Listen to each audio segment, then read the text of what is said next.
যদি এই ৯টি প্রাণী আপনার ঘরে আসে তবে আপনাকে বুঝতে হবে আপনার ভাগ্য উজ্জ্বল হতে চলেছে এবং আপনার ভাগ্য পরিবর্তন হতে চলেছে। বাস্তুশাস্ত্র অনুসারে যদি এই ৯টি প্রাণী আপনার বাড়িতে আসে বা আপনার বাড়ির আশেপাশে বসবাস করে তবে এটি আপনাকে বলে দেয় যে আপনার ভাগ্য উজ্জ্বল হতে চলেছে, আপনার ভাগ্য জাগ্রত হতে চলেছে। যার ঘরে বা বাড়ির আশেপাশে এই সব জীবজন্তু থাকতে শুরু করে তার ঘরে সুখ সমৃদ্ধি আসতে থাকে। এই ৯ প্রকার প্রাণীকে অত্যন্ত শুভ বলে মনে করা হয়। যদি এই প্রাণীগুলি আপনার বাড়িতে আসে বা আপনার বাড়িতে থাকতে শুরু করে তবে আপনাকে বুঝতে হবে যে মা লক্ষ্মী আপনার ওপর খুশি এবং খুব শীঘ্রই মা লক্ষ্মী আপনার বাড়িতে আসতে চলেছেন। আর যার বাড়িতে দেবী লক্ষ্মীর আশীর্বাদ বজায় থাকে তার বাড়ির চারপাশে এই ৯টি জীবজন্তু দেখতে পাওয়া যায়। এই সমস্ত প্রাণীদের আপনার বাড়িতে আসা খুব শুভ বলে মনে করা হয়। অতএব এই প্রাণীদের শনাক্ত করা আপনার জন্য অত্যন্ত গুরুত্বপূর্ণ, কারণ আপনি যদি অজান্তে তাদের সমস্যা সৃষ্টি করেন বা তাদের হত্যা করেন বা আপনার বাড়ি থেকে তাড়িয়ে দেন তবে আপনার ওপর দেবী লক্ষ্মী ক্ষুদ্র হতে পারেন, যার কারণে আপনার জীবনে অনেক সমস্যা আসতে পারে। অতএব যদি এই ধরনের প্রাণীরা আপনার বাড়িতে আসে তবে এটি বোঝায় যে এখন আপনার ভাগ্যের উত্থান থেকে কেউ আটকাতে পারবে না। আপনি যে সমস্ত খারাপ দিনগুলির মুখোমুখি হচ্ছেন তা শেষ হতে চলেছে এবং আপনার ভালো সময় শুরু হতে চলেছে। তাহলে আসুন জেনে নিই সেই প্রাণীগুলি কি। এমন ৯টি জীব রয়েছে যাদের ঘরে প্রবেশ করলে ঘরে সমৃদ্ধি আসে। ভিডিওটি শুরু করার আগে আপনি যদি চান যে দেবী লক্ষ্মীর আশীর্বাদ আপনার ওপর সর্বদা থাকুক তাহলে এই ভিডিওতে একটি লাইক করুন এবং আমাদের জয়নগর বয়েস ইউটিউব চ্যানেলটি সাবস্ক্রাইব করুন এবং কমেন্ট বক্সে জয় মা লক্ষ্মী অবশ্যই লিখুন। তো ১ নম্বর হলো, যদি একটি পেঁচা এসে আপনার বাড়িতে বা আপনার বাড়ির ছাদে বসে তবে এটি একটি শুভ লক্ষণ হিসাবে বিবেচিত হয়। দেবী লক্ষ্মীর সবচেয়ে প্রিয় পাখি হলো পেঁচা। বাড়িতে পেঁচার আগমন সম্পদের বার্ধক্যর নির্দেশ করে। যদি একটি পেঁচা আপনার বাড়িতে বা আপনার বাড়ির ছাদে বসে থাকে তবে এর অর্থ হলো আপনি সম্পদ পেতে চলেছেন এবং দেবী লক্ষ্মী আপনার বাড়িতে বাস করতে চলেছেন। আর যদি অনেক দিন ধরে আপনার টাকা ঝুলে থাকে তো সেই টাকা আপনি পেতে চলেছেন। নাম্বার ২ হলো রঙিন প্রজাপতি। বন্ধুরা, রঙিন সোনালী প্রজাপতি তাদের সঙ্গে শুভ লক্ষণ বহন করে। যদি সোনালী এবং রঙিন প্রজাপতি আপনার বাড়িতে আসে এবং আপনি তাদের আপনার বাড়িতে অনেকবার দেখতে পান, যদি ওই প্রজাপতিগুলি খুব সুন্দর এবং কমনীয় দেখায় তবে আপনার বোঝা উচিত যে তারা যেরকম রঙিন সেইভাবে আপনার জীবনকেও রঙিন করে তুলবে এবং আপনার জীবনে সুখ সমৃদ্ধি ফিরে আসবে। ঘরে প্রজাপতির আগমন সর্বদা ঘরে সুখ সমৃদ্ধি ও শান্তি নিয়ে আসে। অতএব আমাদের বাড়িতে বা আমাদের বাড়ির কাছাকাছি প্রজাপতির আগমন একটি খুবই শুভ লক্ষণ হিসাবে বিবেচিত হয়। বাস্তুশাস্ত্রে এই জিনিসগুলি সম্পর্কে বিস্তারিতভাবে লেখা আছে যে যখনই প্রজাপতি কারো বাড়িতে যায় ওই বাড়িতে ধনসম্পদের বৃষ্টি হয়। এমন বাড়িতে সর্বদা লক্ষ্মীর আশীর্বাদ থাকে। অতএব যদি আপনার বাড়িতে একটি প্রজাপতি আসে তবে আপনাকে বুঝতে হবে যে আপনার খারাপ দিনগুলি শেষ হতে চলেছে এবং আজ থেকেই আপনার ভালো দিন শুরু হয়েছে এবং আপনার ঘরে ছড়িয়ে থাকা দারিদ্রতা দূর হতে চলেছে। দেবী লক্ষ্মীর কৃতজ্ঞতার সাথে কুবের মহারাজের আশীর্বাদও আপনার ওপর বর্ষিত হতে চলেছে এবং আপনার অর্থ সংক্রান্ত সমস্ত কাজ সফল হবে। নাম্বার ৩, বন্ধুরা, ছুঁচোকে তো আপনি অনেকবার দেখেছেন। এমনিতে তো ছুঁচো রাত্রিবেলায় বেশি দেখা যায়, কিন্তু অনেকবার আপনি ছুঁচোকে দিনের বেলাও দেখতে পান। ছুঁচো অনেকটা ইঁদুরের মতোই দেখতে হয়, কিন্তু তাদের নাক ইঁদুরের থেকে অনেকটা বড় হয়।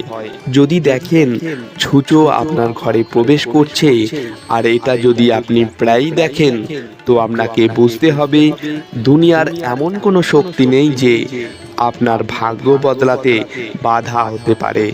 ছুঁচো আপনার ঘরে প্রবেশ করা একটি সংকেত দেয় যে মাতা লক্ষ্মী আপনার ওপর প্রসন্ন। তার সাথে যদি ছুঁচো কোনো ব্যক্তির চারপাশে একবার প্রদক্ষিণ করে, তবে সেই ব্যক্তি তার জীবনে অনেক উন্নতি ও সাফল্য অর্জন করে। যদিও ছুঁচো কখনো মানুষের চারপাশে ঘোরে না, কিন্তু যদি ছুঁচো তা করে, তবে সেই ব্যক্তি দিনে দ্বিগুণ এবং রাতে 4 গুণ সাফল্য অর্জন করে। যদি এমনটা হয়, তাহলে বুঝতে হবে সেই ব্যক্তির জীবনের সমস্ত সমস্যা শেষ হতে চলেছে। অনেকে আবার বিশ্বাস করেন যে ছুঁচো ঘরে নোংরা ছড়ায়। যদিও এটি সত্য, কিন্তু এর কারণে অনেকে ছুঁচোকে মেরে ফেলেন। কিন্তু আপনি এটি ভুল করেও করবেন না। আপনার ছুঁচোকে ভালো না লাগতেও পারে, তাহলে আপনি অন্য কোনো উপায়ে তাকে বাড়ি থেকে বের করতে পারেন, কিন্তু তাকে মেরে ফেলা কখনোই উচিত না। ছুঁচো ঘরে আসা বা ঘরে বাস করলে খুবই শুভ মানা হয়। আমাদের শাস্ত্রে ছুঁচোকে খুবই শুভ প্রাণী মানা হয়। ছুঁচোকে স্বপ্নে দেখলেও খুবই শুভ মানা হয়, তাই কখনো ছুঁচোকে মারা উচিত না, কেননা ছুঁচো আপনার ঘরে শুভ সংকেত নিয়ে আসে। নাম্বার 4, যদি আপনার ঘরে বা আপনার ঘরের ছাদে হলুদ রঙের তোতা পাখি দেখতে পান, তো এটাও শুভ সংকেত মানা হয়। শাস্ত্রে মনে করা হয় তোতা পাখি দেখলে কোনো কাজে খুব বড় সফলতা পাওয়া যায়। তো বন্ধুরা, যদি আপনি কোনো নতুন কাজ শুরু করেন, তাহলে জানবেন সেই কাজে আপনি সফলতা পাবেনই পাবেন। নাম্বার 5, টিকটিকি। বন্ধুরা, টিকটিকিকে খুবই শুভ মানা হয়। টিকটিকিকে মা লক্ষ্মীর প্রতীক মানা হয়, কিন্তু অনেকে টিকটিকিকে ঘৃণা করে, আর টিকটিকির ঘরে থাকা তার একেবারেই ভালো লাগে না, আর সে টিকটিকিকে মেরে ফেলে। কিন্তু আপনাকে বলে রাখি, টিকটিকিকে মারা উচিত না।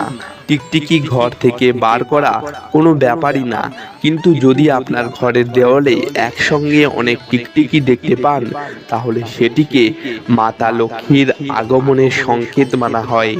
যদি আপনি আপনার ঘরে একসাথে অনেক টিকটিকি দেখতে পান, তাহলে বুঝবেন আপনি ধনী হতে চলেছেন।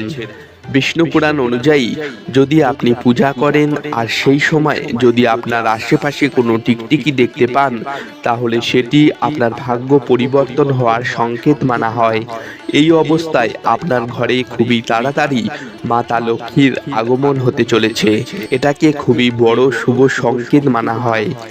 এরই সঙ্গে যদি আপনি আপনার ঘরে কোনো টিকটিকিকে লেজ কাটা অবস্থায় দেখতে পান, তো আপনাকে বুঝতে হবে আপনার জীবন খুবই তাড়াতাড়ি বদলে যেতে চলেছে, আর আপনার জীবনে চলার সমস্ত সমস্যা দূর হতে চলেছে, আর মাতা লক্ষ্মী আপনার ঘরে খুবই তাড়াতাড়ি আগমন হতে চলেছে, আর কুবের মহারাজের কৃপা আপনি পেতে চলেছেন।